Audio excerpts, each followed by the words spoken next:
Okay. Right. ఇప్పుడు మనం M2 గురించి తెలుసుకుందాం అనమాట. M2 అంటే తెలిసిందే కదా మనకి. M2 అదొక పెద్ద రాడ్ సబ్జెక్ట్. ఒక్కసారి పోయిందంటే మళ్ళీ రాదు. ఇప్పటికి కూడా ఎవరిది రాలే. చాలామంది రాలే అని నాకు తెలుస్తుంది. అందరూ M1 అనుకుంటారు.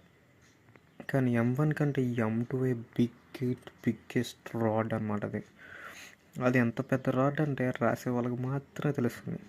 కాబట్టి ఇప్పుడు నేను చెప్పబోయేది ఏంటంటే ఆ రాడ్ని మనం ఈజీగా ఎలా వంచాలి, ఓకేనా.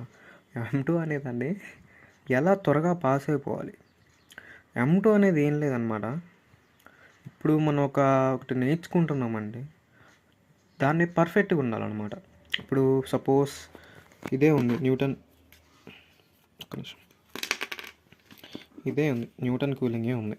దాన్ని మనం ఎలా నేర్చుకోవాలంటే, ఇప్పుడు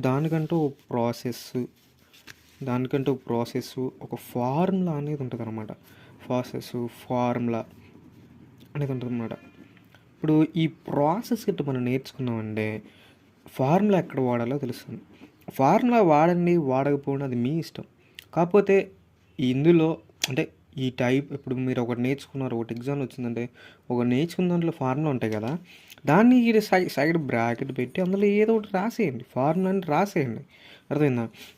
ఇట్లా రాయటం వల్ల ఏమైందంటే, వీడికి ఏదో వచ్చినట్టే ఉంది, వచ్చినోడా రాసిండు, ఈసారి బాగా ప్రిపేర్ అయ్యిండు, అయ్యో పాపం పాజ్ చేద్దాంలని వాళ్ళకొక హోప్ అనేది ఉంటుంది అనమాట. ఓకేనా. హోప్ అనేది ఎదటానికి కూడా మంచిగా ఉంటుంది. ఏదైనా సరే ముందు ప్రాసెస్ ఫస్ట్. ఇప్పుడు ఇది నేర్చుకున్నారనుకోండి, ఒక ఒక ఇప్పుడు దీని మీద ఒక క్వశ్చన్ నేర్చుకున్న తర్వాత దాంతో పాటు ఒక 2-3 ఎగ్జాంపుల్స్ నేర్చుకోండి. ఒకవేళ మీకు అందులో రాకపోయింది అనుకో, జస్ట్ ప్రాసెస్ చేసి రండి. ఆన్సర్తో మనకి పని లేదు, జస్ట్ ప్రాసెస్ చేసి వచ్చేసేయండి అంతే.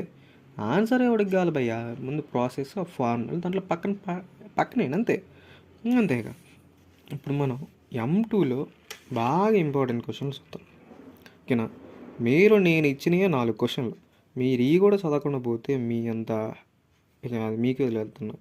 ఇక ఫస్ట్ ఇందులో ఎన్నో ఉండవు, ఒక 4 ఉన్నాయి అంతే, ఓకేనా.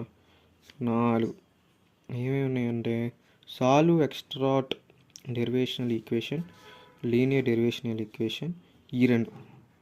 న్యూటన్ లా కూలింగ్ అనేది అసలు ఎవ్రీ పేపర్లో ఇది లేకుండా క్వశ్చన్ ఉండదు.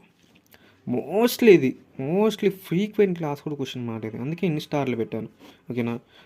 ఇది ఒకవేళ ఇది ఇవ్వకపోతే ఇది ఇస్తాడు, ఓకేనా. మీరు ఈ 4 పర్ఫెక్ట్గా నేర్చుకుంటే ఇందులో నుంచి ఖచ్చితంగా ఒకటేనా వస్తుంది, ఖచ్చితంగా ఒకటైతే పక్కా వస్తుంది. పక్క